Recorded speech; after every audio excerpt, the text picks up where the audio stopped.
Going now back again to the oil rigs, if this is relevant. Two projects were done out there, largely funded by the Health and Safety Executive, and we found that in those circumstances, when you're isolated from your family, your social life, no alcohol on the rigs, not a huge amount to do, when you come off shift, the night workers working from 6 in the evening to 6 in the morning completely adapted to the night shift. So their internal clocks had shifted by nearly 12 hours by the end of a week, in fact, and certainly by the end of 2 weeks. There were a few exceptions, but the vast majority of people working 80 to 6 out in the North Sea completely adapted to night shift. So they were sleeping fine on night shift.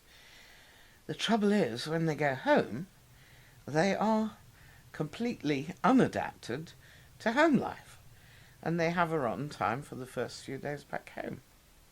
So whilst the recommendation would be hasten adaptation out on the rig on that schedule, it's not necessarily their preference. They would rather feel better at home and not have the first week of their time off spoilt by basically jet lag. Some of the other schedules had very odd responses.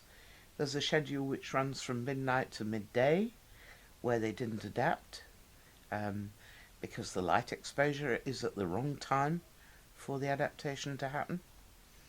And the rollover shifts, where they, for example, would do 7 nights then 7 days, they spend the first week adapting to the nights and the second week trying to get back to days.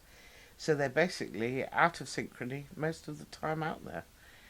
There's another one which is 7 days and 7 nights. Of course, they're adapted to nights by the end of the 7 nights, but that's better than the 7 nights and 7 days. We have not attempted to give anybody on an oil rig any melatonin, but we have attempted to use light for those people who've adapted out on the rigs to the night shift, to, when they get home, to adapt back to home time. This is hard to do because, of course, once people escape back home, they're not all that bothered about doing experiments. But we did get some fairly positive data from giving light treatment to adapt back to home time.